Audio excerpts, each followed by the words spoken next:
Welcome and thanks for joining us. I'm Linda Bell, Editorial Director at TechBriefs Media Group, and I'll be your moderator for today's webcast, Avoid Product Launch Failure, Best Practices for Aligning Your Engineering and Quality Teams, sponsored by Arena Solutions. Today's webcast will last about 60 minutes, and there will be a question and answer period at the end of the presentation. You can submit a question anytime during the presentation by entering it in the box at the bottom of your screen. Our presenters will answer as many questions as possible at the end of the presentation.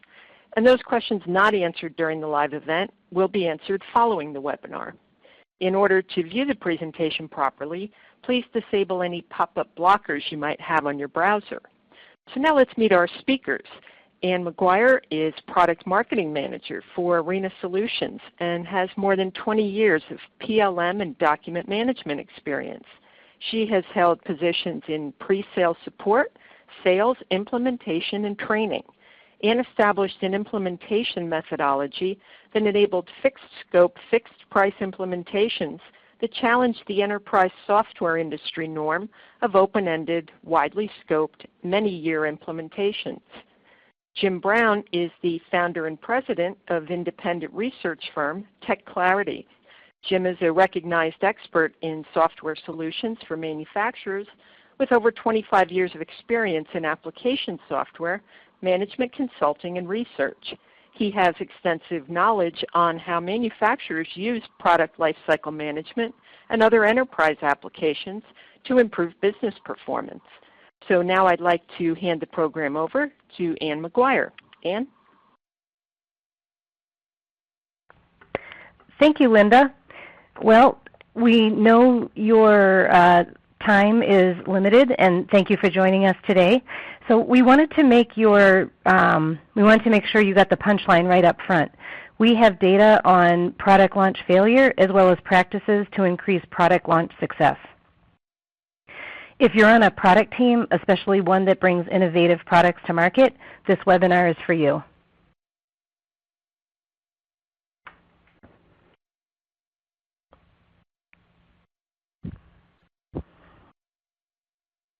So the first question we have today is, what is a product launch failure? Well, we say a product launch fails when it doesn't meet these or other goals. You see the functional, quality, time to market, and cost. You can have a complete failure or a partial failure where you hit some but not all of the targets. Yeah, that's a great point, Ann. This is Jim Brown with TechClarity. We actually asked the question a little bit of a different way in terms of what's failure. What makes a product successful in the market? And specifically, we asked what helps you differentiate your products. And what we found is some very product-centric things. Being able to provide high quality and reliability, high performance, innovation, also about product cost. But there are also a number of other things that aren't just differentiation factors that are important. And those are the ones that Ann mentioned. Really being able to hit those targets, particularly time to market, really are important in terms of being able to drive a successful product and make money from it.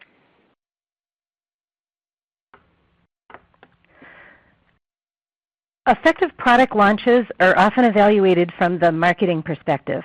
And while marketing must make sure that the product launch plans are effective and they're executed correctly, we are going to focus on the many other organizations that must execute first.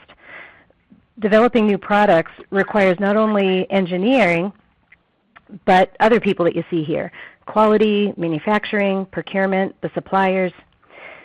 They all have to be on the same page as products evolve from concept through full production. And these groups must be able to collaborate quickly throughout the development phases if you want to ensure products can be manufactured on time and under budget. Yeah, it really takes a village to develop a product successfully. We talk about it as being a product development as a team sport. Obviously engineering or R&D is very important, but really get to market effectively. The product has to be well designed, but you also have to align the supply chain and meet supply chain demands. You've got quality needs. Sales and marketing need to be aligned and ready to actually support the launch. So there's just a tremendous amount that needs to happen in concert for products to be successful.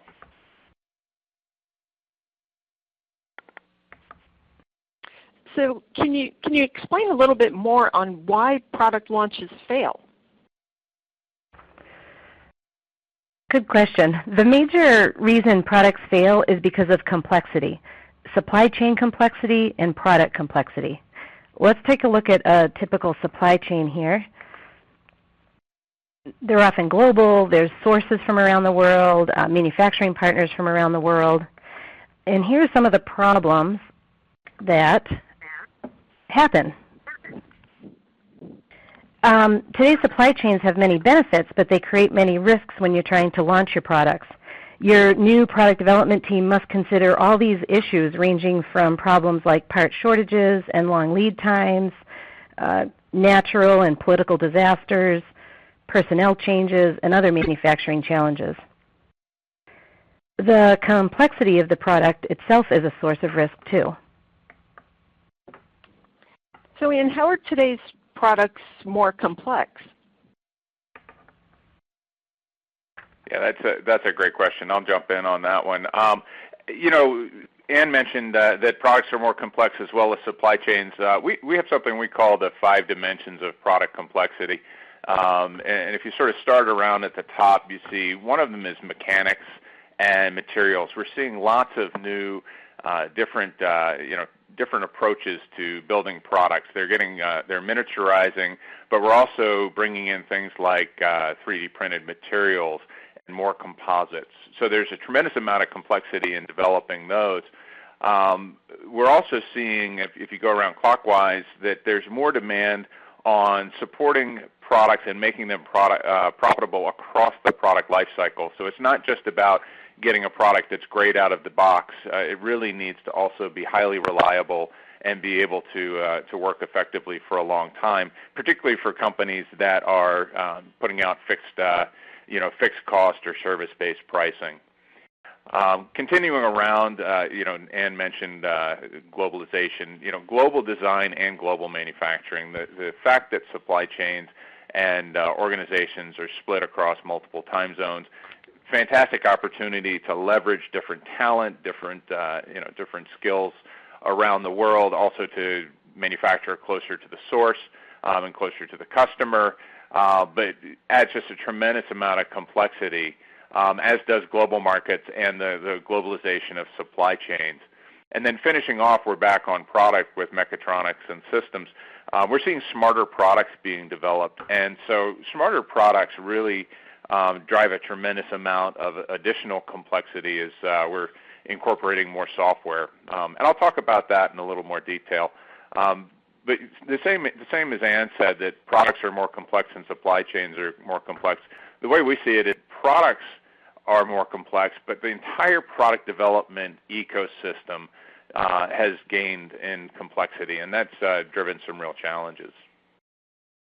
To drill down a little bit on complexity of these smart products and connected products even, we surveyed people, manufacturers, and asked them how much the amount of software had increased in their products over the last 5 years, and then looked forward for another 5 years. And this is a couple of years ago, so you were continuing to see this trend. We saw that over half of companies said that the amount of software in their products, many traditionally mechanical products like agricultural equipment, has increased significantly. And over a third, additionally to that, had said it had increased somewhat. Very, very few said that it had stayed the same, decreased, or at any level. But it's interesting to see that the amount of software has increased. But the other questions we asked, I think, are as telling as that. The importance of the software in products has increased. And one of the pieces of that is that the level of product innovation driven by software has increased. So companies have these complex product development problems because they're developing brand new solutions that are systems oriented. They have to have mechanics, electronics, and software working in concert with those different teams bringing products to market at the same time. And it brings in a tremendous amount of risk and really drives a lot of potential challenges. The need to continually innovate is a big challenge. Innovation is the lifeblood of success in our fast-moving global economy. Even well-established companies must continue to innovate if they want to avoid being passed up by smaller companies or startups. This giant shark is gobbling up all the small fish. When that shark was small, those fish were a lot bigger. Think about Dell and Garmin, who dominated their markets, and then Canon, Sony, and Nikon, who earlier had innovated Kodak out of its business. Disruptive technologies can change markets quickly and take down successful Goliaths. We see this now and will continue to see it in the future. And like Jim mentioned, the need to innovate crosses all industries. Michelin North America's David Stafford said recently, "If you're not innovating the product and service, you're falling behind." David was talking about the innovation changes they face in their industry, especially driverless cars and electric cars, which is so interesting to think about. How will driverless and electric cars be adopted? Is my son's generation the last to learn to drive? Will charging stations replace gas stations? And back to Jim's data on software being so important, Tesla leverages software to advance their innovations. They collect what they call telematics data, which includes performance, usage, and condition data, and then they feed that back into the development cycle to improve their products and services. With only 0.01% of the auto industry, they are definitely a small fish, but I can hear the Jaws theme song playing from here. There's no question that companies that deliver innovative solutions are rewarded in the marketplace. The challenge for us is that there's no single roadmap for innovation success.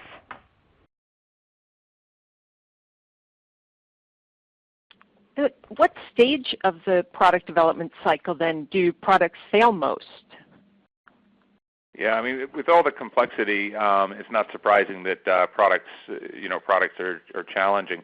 A lot of problems, though, actually start very early, even before the first design is started, with poor requirements and understanding of customer needs.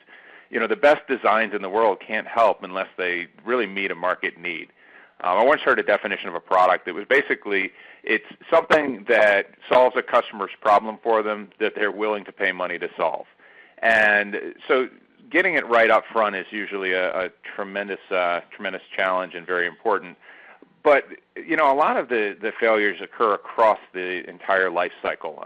Even for companies that do understand what their customers want, put solid requirements into place, maybe even come up with some conceptual designs, oftentimes that sort of gets put on a shelf. All of that vision and understanding of the voice of the customer really needs to stay front and center and visible to everyone involved throughout the product development, all the way through validation and launch. So people are all going against the same thing. What are customers willing to trade money for in order to solve their problem? And everything should be centered around that, and the product and what's developed is a means to an end. So really what's needed is, from that beginning time, a persistent and dynamic part of the product record needs to be exactly that. What are we trying to accomplish for the customer? And it needs to be visible across everybody.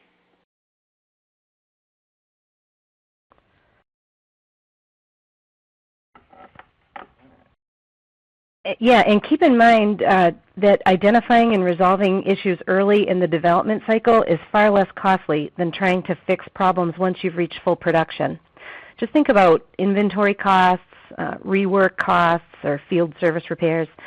More importantly, taking care of a problem before it is visible can help avoid the market perception that your product's a failure.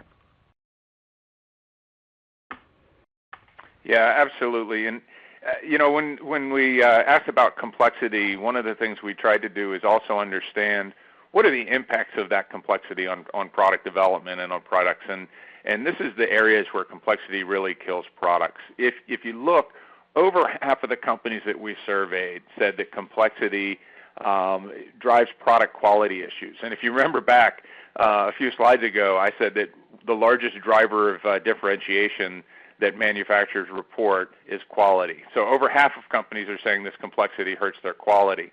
And then the second, again, over half of companies find issues and impacts in delaying time to market.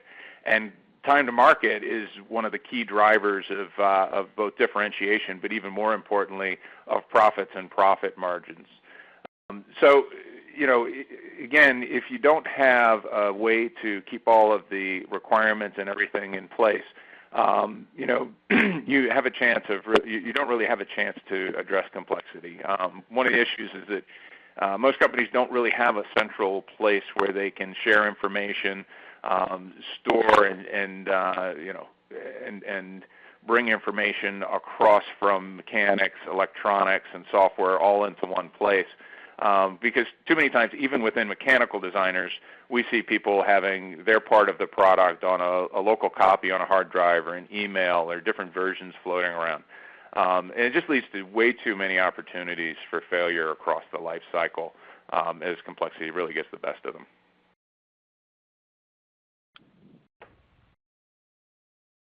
So what can be done throughout the development phases to improve product launch success? Well, let's start with the concept phase. The goal of the concept phase is to document the prioritized functional, cost, physical, all the goals that we talked about earlier, requirements of the new product. You also form the multidiscipline team that will develop it. To get started on the right track, take that product requirements document off the shelf, if that's where it is, and place it in a secure, accessible vault. Revision control this document because it will inevitably change with time and new information. And if your product is going to be regulated by the FDA or a similar organization, begin your device master record and design history file now. If your product has a bill of material, if it's described by a bill of material, you're going to want to organize these around that bill of material. To help your new team work together, use a common platform for reviewing and sharing.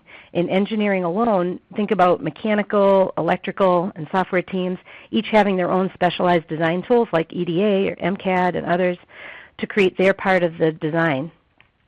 Product lifecycle management, or PLM solutions like Arena offers, provide this platform to import the designs together so you can have a complete product assembly that includes all the components as well as any drawings, specifications, just any of the supporting documentation that help people build the product. Yeah, and I think, and we can even go all the way back to planning. I mean, one of the things you mentioned, centralized information. I see way too many products fail really out of the gate in planning, where something is not right about it, or it's got too many. People have too many products in the hopper, but those projects continue to consume time and resources, even though most people may know that they're eventually doomed.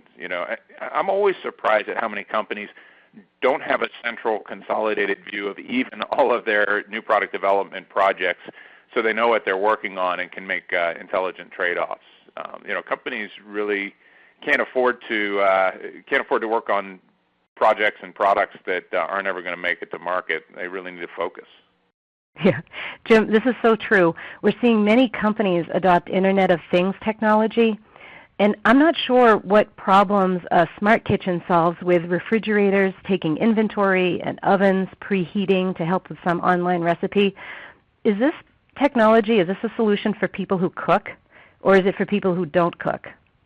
I don't know. I'd like to see appliance companies follow Tesla's lead and collect usage data to improve their products and service. I would love to see, I'd love to receive an appliance's fuse or some controller card about a week before it blows. And then, whatever the case, we need to listen to our customers and sometimes anticipate their needs in today's economy. Yeah, absolutely. And I mean, we could probably talk about the Internet of Things all day and some of the benefits, both in consumer products but also in industrial equipment. But I think the key thing to think about with that right now is how much additional complexity that drives. If we think smart products are complex, I like to say that IoT-oriented products are complex on steroids. and really have the potential to lead to even greater quality and time to market issues in new product development if companies don't have their new product development processes under control. Thank you. Let's move on to the design development phase. In this phase, your major goal is to be ready for the next phase, which is, you can see it on the screen, limited production. To do this, you need documented, detailed design of the new product. You also need to identify partners. And this is really the time that you want to establish collaboration methods with those partners. When you're in this phase, bring your partners into review cycles so you can get their input and they can become familiar with your product. As you create and improve the product design, you need to create and improve all the required documentation needed to define, make, and test the product. Yeah, absolutely. And you mentioned collaboration and getting partners involved. One of the biggest issues that we see in product development is that collaboration, the ability for people to work together effectively and efficiently. Regardless of even the supply chain, even working across departments tends to be a big challenge for people. So everybody knows what's going on. There's just so many people that need to be involved, and it's such a dynamic process. Things change very quickly as you discover new things developing products. So companies really need to be able to share information, collaborate almost effortlessly. Unfortunately, we don't see that. You see the statistics on the screen. Over half of the companies that we talk to say it takes 2 or more days to get updated information. So this would be updated design information to the entire product development team. And 71%, almost 3/4, say that it expands to almost 3/4 when you think about third parties like design partners or suppliers that are involved in your product development process. So you really don't have an option to be successful when everybody's working on outdated data. People really need to be able to share and collaborate on information that is up to the minute. Yeah, that's right. Companies must do what they can to facilitate innovation. Our experience working with innovative companies is that having a centralized way to control, collaborate, and release information during new product development is critical to avoid problems caused in later stages, like in full production. Providing a proactive way to share ideas and collaborate with everybody in the supply chain shrinks the needed time to identify potential problems and then to find their solutions. And what that ultimately does is it collapses the time to market. So you want to have systems in place that provide visibility in processes. And by the way, these systems support rapid prototyping and iterative development, making them even more effective development methods. Yeah, absolutely. We actually looked into the technologies that companies use to support product development, and we looked at a couple of different angles. In this, we looked at companies that used integrated solutions for product development. So this would integrate all of the different design elements, and you mentioned earlier, mechanical designs, electronic designs, and EDA, and companies have their own software development tools that they use for embedded software and controls. And it really is important to get everything in one place and revision controlled and shared on that timely basis. So what we found is that integrated systems work much better than disconnected point solutions in this environment. We also looked at the use of structured sort of lifecycle approaches, and these are the product lifecycle management, application lifecycle management kinds of solutions, as opposed to more ad hoc documents and shared folders. And again, what you see is that the issues of product quality, faster time to market, more innovative products, you see better performance for those companies that have these integrated structured solutions. And it's again, one of the important pieces of that is the structure and the ability to have centralized information. But it also comes down to, remember, the ability to share and extend to other people. And the cloud is actually playing a big role in this now. Yeah, and don't forget about employee training. Arena customers use Arena Training Management to ensure all teams are trained in their roles. With this kind of training record management, users are notified when they need to retrain because of a schedule, or say there's something like a new procedure has been revised. When your BOM and AML are in place with PLM, you can even address cost in this phase. Get multiple bids from potential contractors. Air International, a Tier 1 automotive supplier, has found that with Arena, they can create, submit, and receive bids more effectively so they can invite more potential suppliers, which then drives down the costs. All right. Well, we are ready to talk about the limited production phase.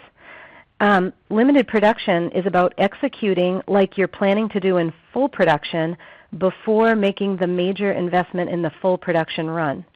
So your goals are to put production processes in place to identify and resolve production issues, and then back to training, train the employees and partners as if they're running full production. So you're testing all the processes and results, and you're building saleable products. In this phase, you need to work out unforeseen kinks like personnel issues, process issues, documentation issues, sourcing issues. In order to streamline the resolution of these issues, Arena customers use Arena Quality. Quality manages quality processes which are integrated with the change management. So say, for example, a board is not fitting into its case. The fix is to change the BOM, the drawing, and the assembly instructions. Once the owner revises the product record, it's approved through the formal ECO process, and then the new revision is visible from the quality process itself, all in one system. So same thing with sourcing issues. If a part isn't meeting incoming inspection, or we talked about the long lead times, the engineer can update the AML or the BOM if necessary, and that revised AML shows up with the related quality process. Yeah, and if you think about the amount of time companies leave for limited production, companies are really trying to compress this time as much as they can so that they get to full ramp production sooner, even trying to go to more global product launches instead of easing themselves in by geography.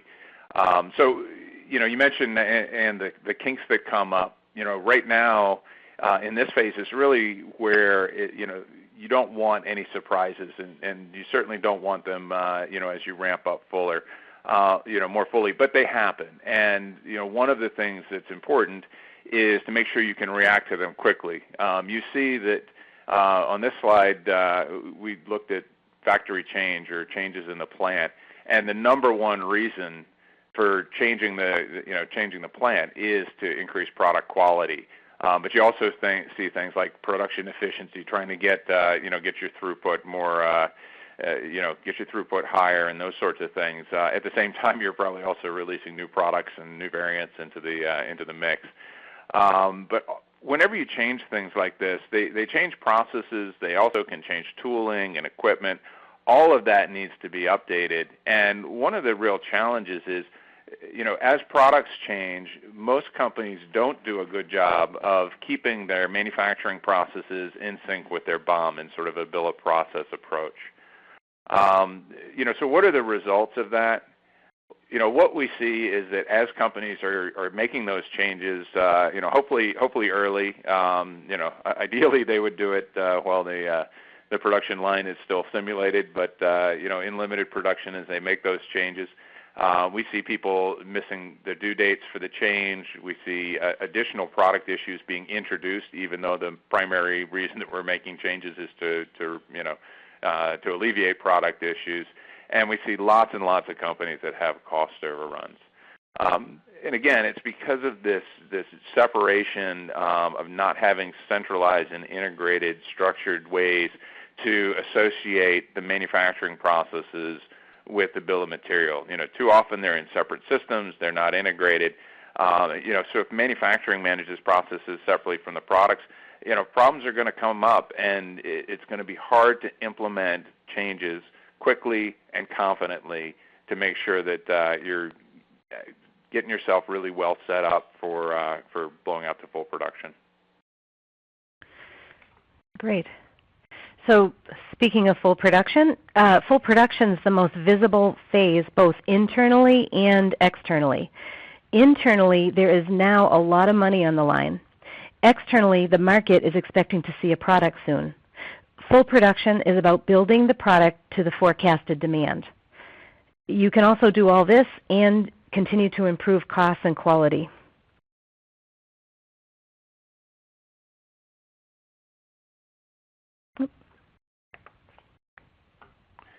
Absolutely, and once the product is released and it's in production, this is really where you need effective engineering change control. As quality issues come up, and maybe you've got a CAPA process, so you've got corrective actions that need to be driven through an engineering change in a controlled way. All of that needs to be able to be effectively shared with the right people, get their input up front, and make sure that it happens as seamlessly as possible. And again, the idea is to be able to implement them quickly and with confidence. We actually, in a recent ebook, looked at the integration and use of quality within the PLM system. And one of the participants from Organ Recovery Systems, Chris Hill, you see his quote on the screen, really talked about the importance of integrating the product information, the bill of material, with the quality processes and the quality information. And again, if the idea is to be able to drive these changes quickly to meet, to implement our corrective actions, another one of the participants from a medical device company talked about the integrated quality and PLM approach really significantly reduced the amount of time that it took them to get their ECOs and to clear their CAPAs, which is an incredibly strong point in terms of driving quality and making sure that products are continually available to the market. In fact, our factory adaptability report really ends with that top performers in that case are those that really were able to get changes in the plant implemented more quickly and showed better control. Those top performers are better in control of their change management processes, and they do have that ability to implement changes faster, more confidently. And they do that through things like integrating quality and integrated PLM systems. And now we're at our fifth and final phase, which is improve and expand. Improve and expand is about leveraging your product and your well-earned experience to create more products that expand your market and your profit. You can improve performance based on innovations.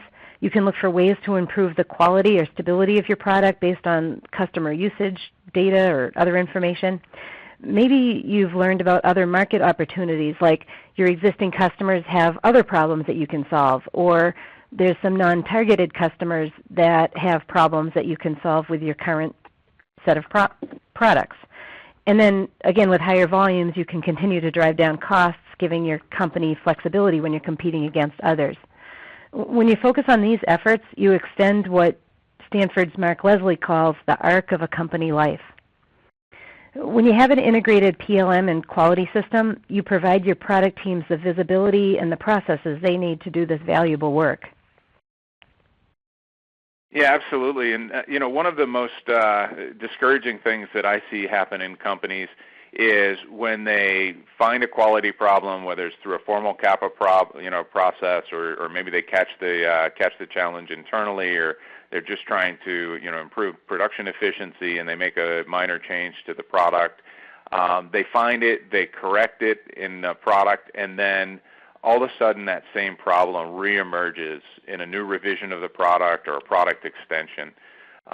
We see companies so often just trying to meet the letter of the law, for things like CAPA with spreadsheets and documents and those sorts of things. And they're managing quality and change, but they're doing it in a way that really puts them at significant risk to suffer from these recurring product quality issues. What they really need, is the ability to have consolidated product information where when a change is made in manufacturing, it's reflected back in the entire product record. It's not something that happens, marked up on a drawing or something that happens further down, in a self-contained document that covers the the manufacturing procedures. That's why having some industries have mandated design master records and design history files for audits and compliance. But even if you don't have that, they're best practices. Having all of that information in one place so you know what your product is, and not just what it was when it was designed, but through all of the engineering changes, through all of the quality issues that can come up, really helps to make sure that those quality issues don't persist and reemerge over time. It's just another way that PLM really helps prevent product failure. Okay.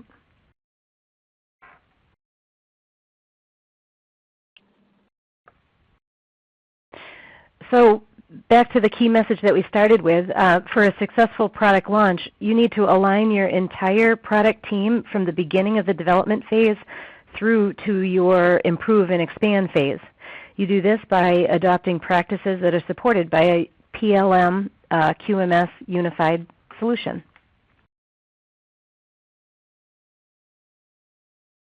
Okay. Thank you, Ann. We do have some time now for some questions from our audience. And Ann, the first question is for you. Why collaborate in your PLM system when email and text seem to work? That's a good question. Throughout the product development lifecycle, you need formal, controlled collaboration. However, there's also a need for this low-friction, informal communication that isn't tied to some kind of a change release process. So, and like you said, email and messaging are commonly used tools for this kind of informal communication. The problem with these informal methods of communication is that it is disconnected from the product record, so it requires someone to try to go back and see what comments or messages applied to which design or which revision. And this is difficult, if not impossible, to do as you increase the number of teams and external partners that you have to work with. So Arena's PLM solution enables both formal, which is ECR and ECO processes, collaboration, and also informal collaboration, which is chat with history that's tied directly to the product record. So in that way, the product context is never lost. And I just like to think about how valuable that is when you're, especially, well, throughout the process, but really in that improve and expand phase. Okay. Let's see, we have a question for Jim. You mentioned quality and collaboration as PLM benefits, but isn't PLM primarily around managing product data? Yeah, that's something that I hear quite a bit. And truthfully, there are a lot of PLM implementations that don't get beyond product data management. And there's a lot of benefits in just doing product data management and having a consistent bill of material that's shared across the company and with suppliers and the supply chain. So managing product data is important, but really PLM is also about processes. It's about managing projects and workflows with tasks in them. So it's much more than that. In fact, our research has shown that when you take a process-centric view of PLM, companies actually get more value out of it. The top performers, the ones that are really doing the best from a business perspective, in things like bringing successful products to market, really do take a more process focus than just a data focus. And they extend it to more people too. We see them extending to more departments and getting more processes involved other than product development. So for example, reaching out into quality-based processes, as we talked about in the recent ebook. So absolutely it's about data, but really to manage quality in particular, building in that process view is tremendously valuable. Okay. Ann, we have another question for you here. Do most companies follow the same product development lifecycle phases shown in your presentation? Well, it all depends on your company's needs. A development process can be as simple as just a two-phase solution with in work and then released. And then it can go up to the 5 phases that you see here on the screen. And then it can also go to something more complex. like we've merged prototyping into the design and development phase, because these days that rapid prototyping really enables iterative development even in the hardware world. And then another company might merge the two, that improve and expand. They might merge that with concept. It's all based on who is involved and how radically you want to improve or change your product to expand the market share. But back to the key point, no matter what your development process looks like, how many phases you have, what you call them, providing controlled access to the product data and then integrating that with change management and quality management enables you to put your best practices in place for a better approach. Okay. Now, Jim, how do companies manage software development? Oh, going back to what I said before about products becoming smarter, and even when Ann mentioned about the Internet of Things, there's so much software now involved in people's products, and it really does become a very big issue to manage that development well, but also manage it in concert with everything else. What we don't see happening is people making a PLM decision and saying, okay, we're going to now have all of our software developers and our mechanical designers and our electronics designers all working in the same tools. There are very good specialty tools for each of those design efforts. What we're seeing is coordination in PLM. So it's sort of a the tail shouldn't wag the dog kind of a situation. We see a lot of times companies are going and using the tools that are good for their designers, in this case software developers.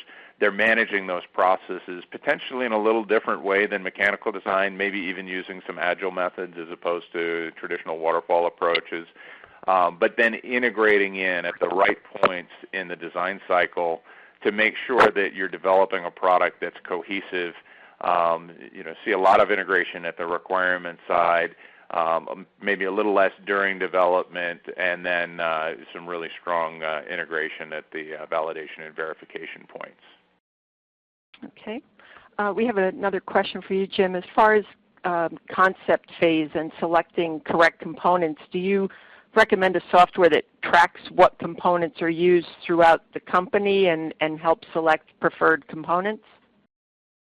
Oh, absolutely. Yeah, I mean, in the electronics industry, great question, by the way. Thanks for putting that one in.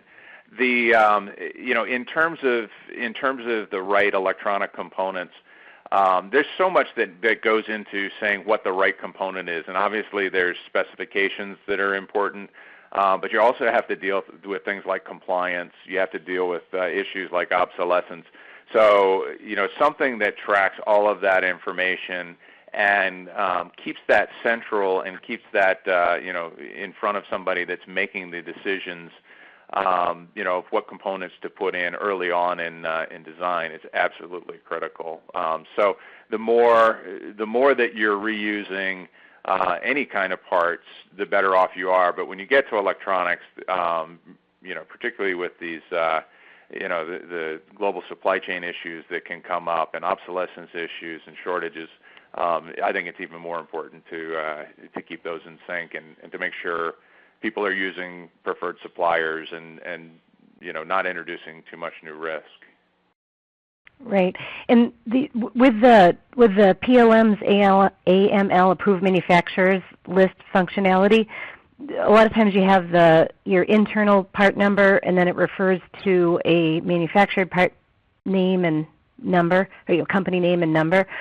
So what you do want to do is, with PLM, you can reduce a lot of the duplicate part numbers, and there's the benefits of, like you said, the risk that that if it's already been labeled as compliant, it's compliant. But the other thing is the cost. So instead of buying the same CPU in smaller lots, if you join them all together, then you can save a lot of money by through your volume discounts. So yes, that's a great thing you can do, and you can do it with Arena PLM. Okay. Jim, what about standalone project management tools for NPD? Yeah, what we see is that it's important to manage to manage projects well, and there's some standalone tools out there, and some that are available on the cloud that can do a good job of making sure people are on the same page with their tasks, making sure that you've got a cohesive schedule. Some of them even handle some rudimentary deliverables like Word documents and those sorts of things, that maybe for some companies can help with pulling together product data. But really what we see more value in is an integrated project and product system. So what's happening is it's not just an extra task for a designer to go in and say, oh, what should I work on today? Move over into a different system, bring up a design. When they finish, remember to go back over into the project management system to make an update. The more seamless it can be between the two of those, the more likely it is to be up to date, but it also adds a lot less overhead to the product developers as they're trying to get those products out to market quickly. So I would probably rather see somebody with an independent point solution as opposed to nothing, but definitely would see higher value in an integrated solution like a PLM solution that has strong project management capability. Yeah, and the product managers really appreciate the ability to link, with an integrated solution, link the deliverable to the task. So say, for instance, an engineer does have to do a new layout. They don't have to go and ask or email or message the informal communication to the engineer and say, hey, is it done yet? Is it done yet? Is it done yet? No, they can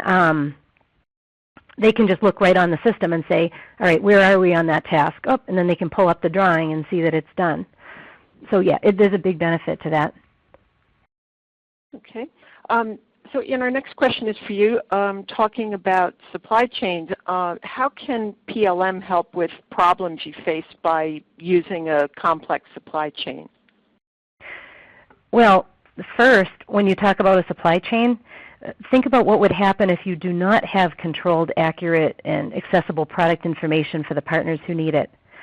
In this, for example, like you could email a bill of material to your plant in China and say this BOM is back-revved or incomplete. They're going to purchase and stock the parts listed on the bill, and you wouldn't find out until either assembly, final test, maybe the product will get out into the field with the wrong combination of components. No matter when you find out, it's going to result in delayed production, more costs for you. So yeah, an accurate and accessible information is key.